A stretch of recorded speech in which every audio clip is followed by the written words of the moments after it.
You're about to hear something you've never heard before and something you will never forget, even if you live to be a trillion. I'm here with my main man, Eric Hernandez, who is the author of The Lazy Approach to Evangelism, a simple guide for conversing with non-believers.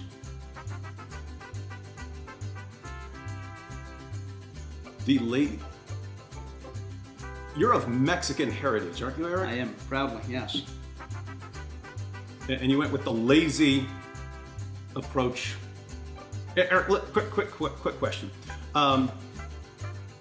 If you were French, would you make a book titled The Smelly, Cheese-Gobbling French Loser's Guide to Evangelism? Well, no, because I'm not French. If you were Irish, would you make The Drunken Irishman's Guide to Evangelism or something like that? It'd be kind of a stereotype, right? Mexicans are hard workers. Hard workers. Just wanted to be clear on that. Thank you. Want everyone out there to know that. So anyway, I recommended a different title, a title change. If Eric wanted to lean into his Mexican heritage, I suggested How to Beat an Atheist Like a Piñata. Not bad. And didn't want to go for that. But as we were brainstorming ideas for how his book can be less racist, we came up with an approach, which we call the T.A.C.O approach. The T is for teleological. Eric, give us one of the many teleological arguments for the existence of God. Yeah, so you've got a few. Teleology basically means it infers design, and you have the fine-tuning of the universe, that in order for life to exist, the parameters need to be so fine-tuned, and if they were just off by a hair's margin, no life at all would exist. And so we can look at something like that, and the idea is we can detect signs of design there. That's right. And as you pointed out, there are other versions of there are versions that are based on biology and the complexity of DNA and complexity of life and things like that. All kinds of them in chemistry, biology, physics, and so on. And so the gist, this taco, if I saw it and I had never seen a taco in my entire life at any point, I could look at it, examine it carefully, and realize that it is designed. The shell, the meat, the tomatoes, the cheese, the hot sauce. They don't form like this by nature. They have to be put in this formation by a designer. That is teleology. T.A.C.O, teleology. A is for axiological. The axiological argument, most common form that we're familiar with, is the moral argument, but give us an example of an axiological argument for the existence of God. So you have one of the traditional formulations today is that if God does not exist, then objective moral values and duties don't exist. But objective moral values and duties do exist, therefore God exists. And the reason being, in a nutshell, is that when you look at the properties of morality, you see things that, it's something necessary, universal, transcendent, not dependent on us. And you look at the properties of morality, they're intrinsic to persons, not objects. Tables and chairs are not loyal or kind, persons are. So if morality exists, it must be grounded in something necessary, personal, and transcendent, namely something like God. And so, imagine Eric has a taco. And I want that taco. Can I brutally murder him and just take his taco from him? Or would that be objectively wrong? Why would it be wrong to murder Eric Hernandez for that taco? Is it just culture? Could it change from one culture to another? Is it our personal preference? Is it our feelings? Or is it objectively morally wrong? If it's objectively morally wrong, then there is some sort of lawgiver who makes that a rule. And who is that? C is for cosmological. What would a cosmological argument for God's existence look like? And again, this is another argument where there are multiple forms of it over the centuries. Give us one. So again, using Craig, everything that begins to exist has a cause. the universe began to exist, therefore the universe has a cause.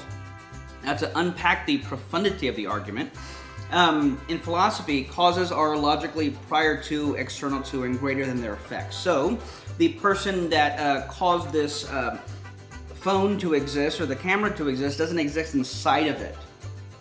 Doesn't exist inside of the phone.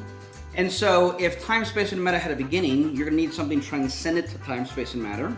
So something that would have been timeless, spaceless, and material, something unimaginably powerful, transcendent, and personal, to have the decision to create something out of nothing, and thus, once again, you have something like God. So, this taco had a beginning. I'm going to give a quick series of disjunctive syllogisms, ladies and gentlemen. Either this taco had a beginning, or it has existed forever. It hasn't existed forever. Therefore, this taco had a beginning. Since it had a beginning, we have another disjunctive syllogism.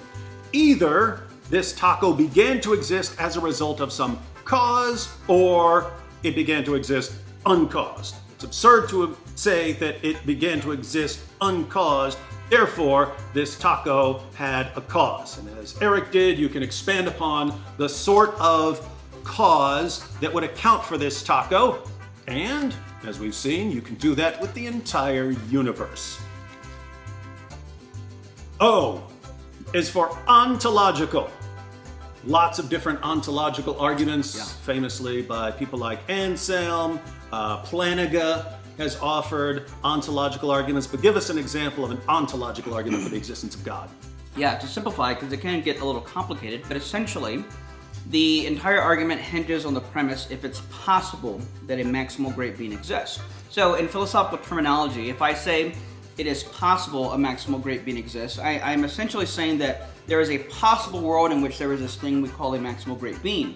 But once you allow that, then by definition, a maximal great being is going to exist necessarily in every possible world, including the actual world. So if it's possible a maximal great being exists, then necessarily a maximal great being exists in the actual world. If it's possible, then a maximally great being, if it's possible that a maximally great being exists, that means a maximally great being exists in a possible world, and a maximally great being that exists in a possible world would exist in all worlds. That's right. Or it wouldn't be maximally great. That's right. So, imagine a maximally great taco. These are the sorts of objections that atheists raise to the ontological argument for God because they don't understand the argument. So they would say something like, imagine a maximally perfect island or a maximally perfect taco. Guess what? You actually don't have a concept of a maximally great taco. There is no possible world in which a maximally great taco exists. Why? Because the properties that make a taco great aren't the sort of thing that you can just dial up to some level of perfection. Like how much meat would there be in a maximally great taco? You could say infinity, but then it's not a perfect taco. How's anyone going to eat a taco with infinite meat in it, or infinite lettuce, or infinite cheese? It doesn't work. So it wouldn't fit in a hand, which is part of what makes a taco great. So you can imagine a great taco. You cannot imagine a maximally great taco. We have no reason to think that something like that could possibly exist. And so the characteristics of something like this are different from the characteristics that are involved in our concept of God, where you can have maximally great goodness, maximally great power, maximally great knowledge. These are the characteristics of a maximally great being. And so we can say a maximally great being is possible. And if it's possible in some world, then a maximally great being exists in all worlds, including ours. So whenever you see a taco from now on, remember the taco approach. T. Teleological. A. Axiological. C. Cosmological. O. Ontological. That is the taco approach. Every time you see a taco, every time you're eating a taco with someone, use this as an opportunity to share these arguments. And if you want more, be sure to grab the extremely racist stereotypical, lazy approach to evangelism by our Mexican friend Eric Hernandez.